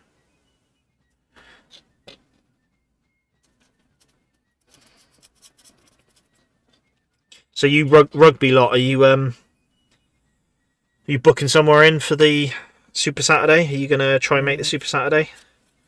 I'm going to try and make a day of it. Yeah, I've got to try and meet up with the guys, I think, and all try go down there and Yeah, watch all 3 games would be nice. I missed the Italy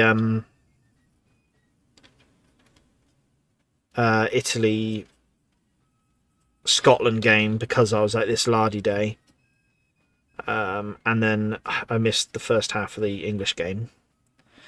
So that was this weekend, a bit of a shame. And then I think next weekend I'm watching a pantomime on the Saturday, so I have a feeling that might be eating into the England game again, which is awfully bad luck, bad timing. But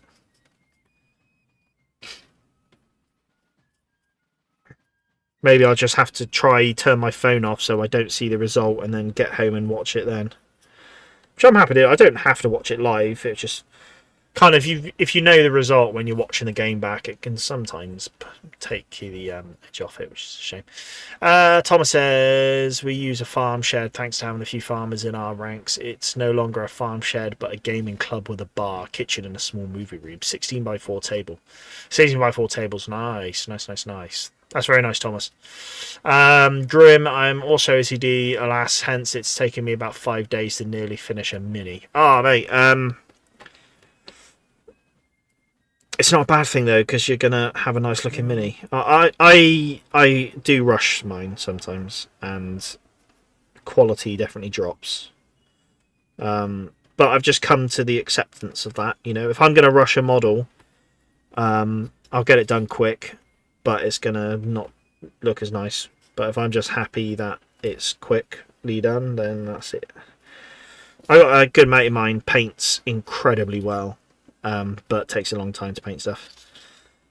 But has fantastic minis at the end of it. So pros and cons. I'm a lot better painter than I was. Millionaires can afford robotic arms and 50 foot long.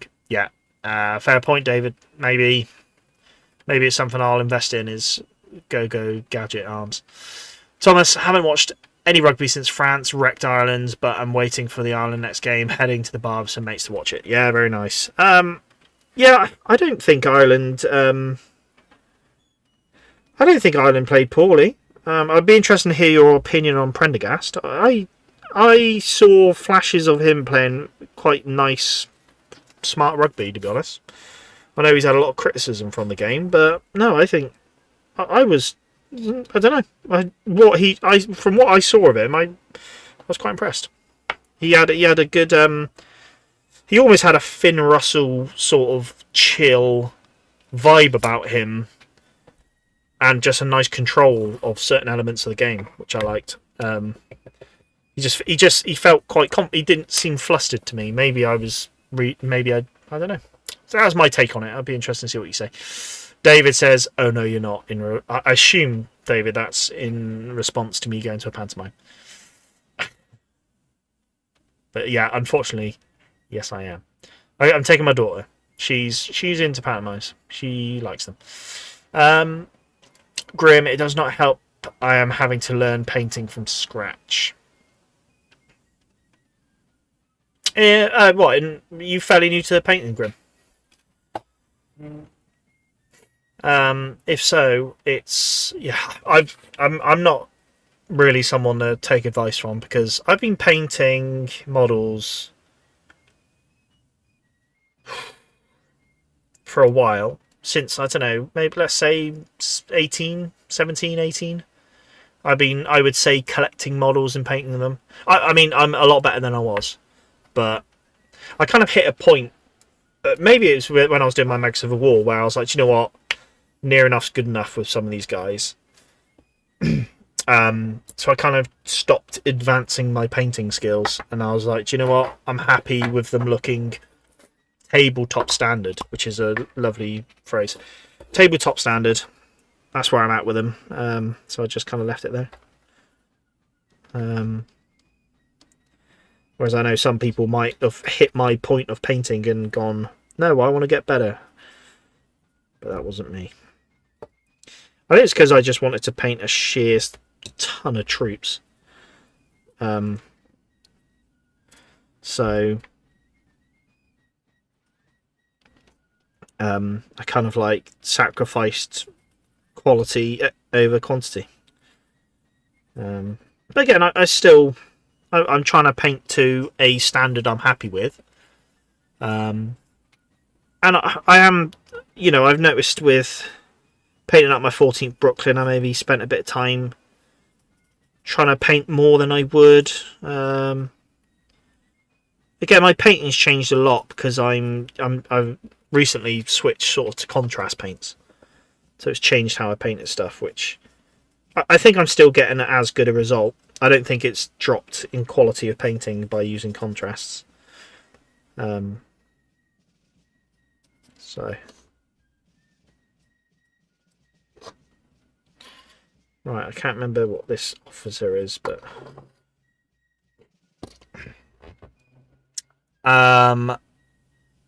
David says 5 days, an army core of 6mm goodness. Or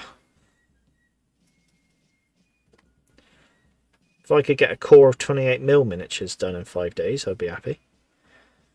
Although probably not happy because a core of 28mm troops would cost an arm and a leg. There's just not any good deals these days on eBay either. I almost picked up some Burdan sharpshooters, or US sharpshooters, should I say. I almost picked them up on eBay from they were Redoubt miniatures, secondhand, cheap, but I took my eye off the ball when it was close to finishing on the auction, and someone pipped me by like 30p. So I was about to get like 30 miniatures for 10 quid. But I missed out on them. But also, I don't need them. It would have been really nice to have to do some more sharpshooters, but I don't need them. If I were to say there's stuff I need, I would say I need cavalry, dismounted cavalry. That's what I need. Grim says, yes, I've not attempted to paint in over a decade, and I never really got taught or learned it back in the 2000s. Yeah, it's I didn't get taught. I just kind of taught myself, and I think that's the best way to do it. You just so how long have you been painting now, Grim? Has it been a few years, or are you still fairly fresh? Because I think just have in your head what you want out of the hobby. If you're just painting models because you enjoy painting them, so you could easily try advance your painting. Far.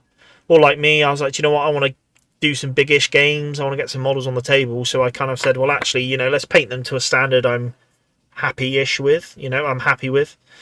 YouTube is great for sort of finding videos to do, how I paint stuff. So Sonic Sledgehammer is great for that. Who else? I would probably, most of my paint schemes I come up with are either Sonic, Sledgehammer, or Stuart from Miniature Realms. I think I take that, and I don't copy them word for word. I will go, oh, I like that. For example, Miniature Realms, Stuart and Sonic Sledgehammer, they'll almost do like, oh, we'll paint it to a basic standard and then take it further. Whereas I just find, actually, I'll take that basic standard painting, maybe adapt it slightly, or just have that. And but yeah, so you can kind of just be like, okay, now I don't have to sit there thinking about what colours I want. I'm just going to take these guys, inspiration from them. So Thomas says, I don't think Ireland played too bad, just were outclassed by the French. I didn't catch the game as I was in work, but from what I heard, it was touch and go for us. Yeah, I think Ireland played. I think Ireland played all right rugby. The French were just on fire, and they took a lot of chances. Like, I don't what do you call them? Bullshit plays. Is that the word for it? There's just some nonsense here and there, like just some fluke plays where Ramos hacked a ball mid-run and then the French winger scooped up and scored. Just a few things like that. It was just it was just luck, you know. And the French played very well, and I think Ireland played well. I don't think, you know, I think Ireland could easily compete for second in the table easily. Just France were fired up, really fired up. Thomas says, I am lucky I have a regiment painted in 5 days due to work and everything. Yeah, if I can just sit down and do it, yeah, a handful of days, I think, if I put some time into it. It's just these days, I think my attention span's just less. I'm really tired. It's probably having a child's done it, but I'm just tired. So I'm like, yeah, I don't know, after a couple of hours, you know, back in the day, I used to chuck some hobby stuff on the YouTube or a film on or something and just rattle away. Whereas now I'm a bit slower with it. I'm just not. I ain't got the attention for it anymore. I'm a bit more willing to just do a bit here and there. I mean, this is where I've said it time and time again. This is where the streams have come from. You know, the streams, I've fired up streaming with the idea of encouraging me to paint more. So. David said the Irish defended poorly, were weak in contact, not good enough under the high ball. Yeah, I just haven't seen enough of the Irish play, to be honest. I watched that game and that was it. And until they have another game under the belt, I don't know if I can really tear them apart too much. The French were good. Grim, fresh as hell, and it tends to make me tense. He's into it, mate. He's into it. So what projects you got on? You got on some Austrians. What other stuff are you painting up at the moment? I like... Napoleonics is probably a tricky one to go for a fresh painter. You know, Napoleonics is something I've been interested in for a while, but intimidated by the uniforms, so I never took it on. Whereas I'm kind of just getting into it now. And I'm sort of cheating because... I'll show you, this is some Napoleonics I've gone for. But I've gone for Warlord Games Napoleonic French, where they've got their long coats on. So they're less uniforms to paint. Although I have painted up some of these Perry Hussars. I'm painting these guys up. But yeah, it's quite intimidating, Napoleonic uniforms. That's why I never really branched into it. And that's where, funny enough, American Civil War stuff came around. Because I was like, oh, you know, they're boring uniforms. So I should be able to paint them. And there we go. That's where I started doing American Civil War. Thomas says, for dismounted cav, look at Great Escape Games. Newly dismounted cavalry, more towards the Warlord scale in 28mm, but good plastic models. Yeah, that's for their dead man's hand, isn't it? Yeah, they look cool. I know Lee from Battle Bunker was talking about it, saying he likes the look of them. So yeah, maybe I'll pick up a box and just maybe I'll do an unboxing on the channel. That'll be nice to do. So I do like doing unboxing videos just because, yeah, I like putting them out there. So maybe I'll pick up a box. Who knows? Yeah, we'll see. But yeah, that could work. I do like the Perry metals for the cavalry as well as all war games foundry. Oh, I'm getting tired now. So I'm yawning a lot. David said, "Sorry, Ireland were poor by their own admission. Lost some good players. May need to rebuild. Yeah, they're in a rebuild phase. You know, for example, Prendergast coming in at 10. He's a young pup. Grim, just 28mm Austrian Hungarian infantry. Yeah, I don't know. If Napoleonic stuff is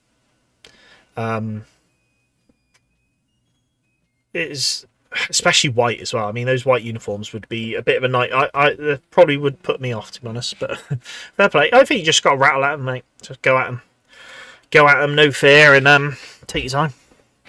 Do a batch up to do like I think I did 4 miniatures for my Napoleonic French. I just did 4 up to kind of get an idea of a feel of how I wanted to do them.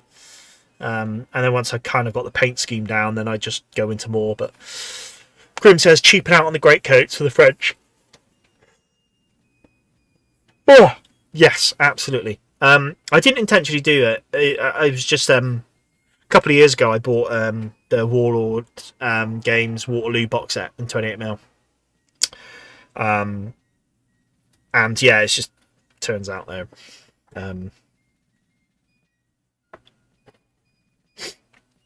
In great coats, so works out best, really. Right. What office is that? I'm going to paint these horses before we finish, otherwise it's not going to happen. David says Ireland won't have an easy game when Italy go to Dublin. Yes. I'm hoping Italy keep the momentum. Because yeah, I think Italy could have a good game against the Welsh. They seem to be England's bogey team as well, Italy. So I'm hoping England just perform. But no, I thought it's a good year for Italy. Hopefully this year's good year. Thomas said I painted 50 in a week, including Kickstarter miniatures. One thing about the Great Escape Games Cav is men wearing shirts that I have given Perry Arms to make some Irish Brigade soldiers wearing shirts. Oh, nice idea. Very nice.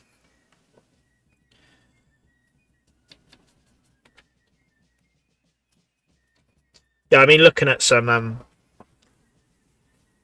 Perry Miniature metal cast soldiers in shirts for doing the first Minnesota at Bull Run. But I've noticed they've only got I think they've only got a Confederate command in shirts, which is a shame. But then maybe I'll just pick up a Confederate command in shirts and just file off the braid on the sleeves, perhaps. Grim says, I know one way to motivate me. I will pay myself a bonus if I can finish a battalion before I head to an event on the 28th. Money is a motivator of all sorts. What event are you going to on the 28th? Is that just a local games club sort of event or something bigger? I just, I don't know if you caught it earlier, Grim, but I went to the Lardy Winter Wonderland event in Bristol on yesterday, which is good fun. Apart from that, I don't really go to events, but I always try and make a Lardy event because I thoroughly enjoy them.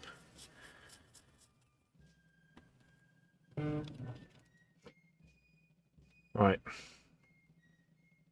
We might have to run over slightly on the stream, which is almost unheard of, but not a problem. I need to get on and paint. I need to get these horses painted, and then I feel like I've done something. Although I've still got a couple of horses down there that haven't been painted, but they can wait.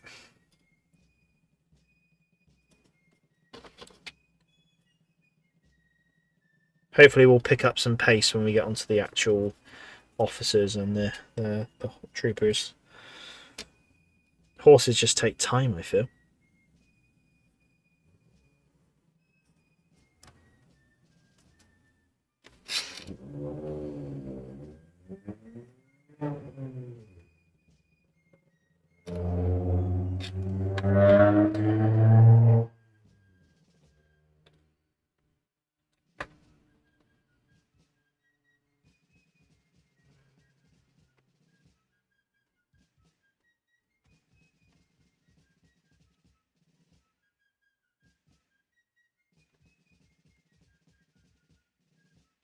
Right.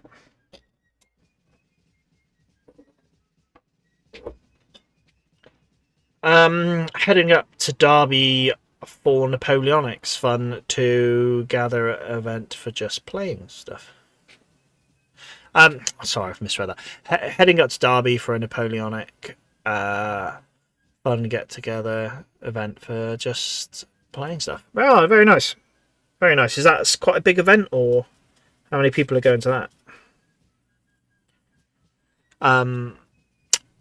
Tom says, all Perry units and shirts are Confederate. Not too bad in my case, as officers in Mahar's Irish Zouave wore Austrian braid. My 69th have 7 men in shirts and suspenders.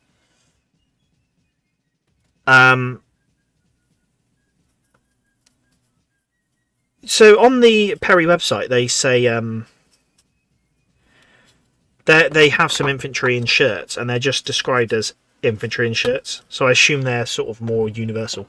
David said, "Bogey team, Italy have never beaten England." Yeah, I probably over exaggerated that, but I feel like we tend to. I don't know. Italy scare me.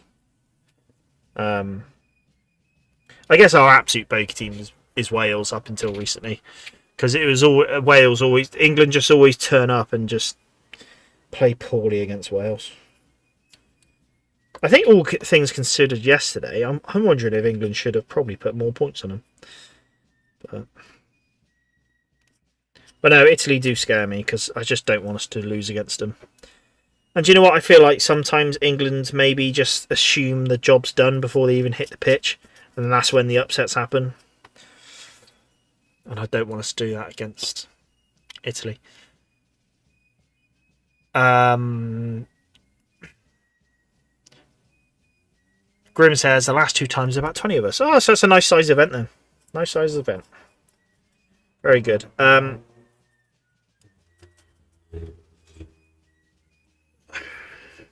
Thomas says they have standard issue Confederate canteens on the Perry sculpts. Yeah, okay. Are they the flat canteens or the rounded ones? I think Confederates are the flat canteens, aren't they? Because I know with the Zouave kit Perry's do, they've got the rounded canteens, and it says in the little sheet that comes with it, like, if you want to do Confederate Zouaves, just file the canteens down. So, yeah.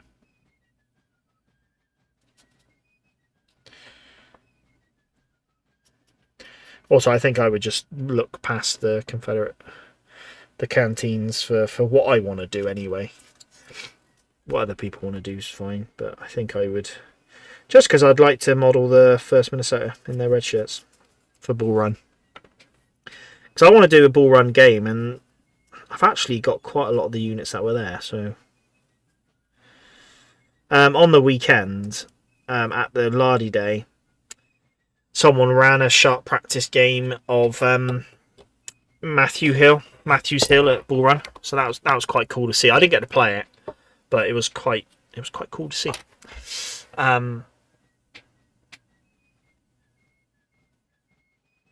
Yeah, Thomas is saying the Confederates is a flat canteen.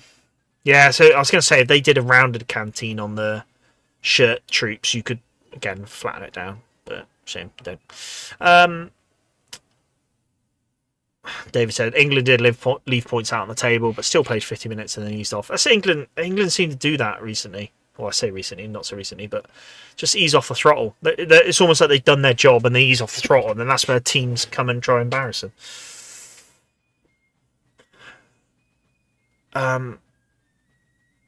Thomas, I also have just looked over them. What the shirts, canteens? Yeah, fair enough. Right, everyone, we're done. I've done. Right, let's do some quick maths. What's that? 14 horses in 2 hours. But I've been chatting a lot, so it's my fault. But I'm going to end the stream there. So Reynolds and Van Dorn have horses now.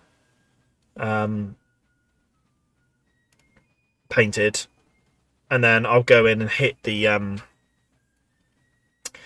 blanket rolls and all that stuff probably next stream. Do the what's going to take probably a whole stream next time is just doing the leather rigging for the horses. I can't remember what they call it now. When Ben came in that stream once and told me, tackle, is it tackle? Can't remember what he called it.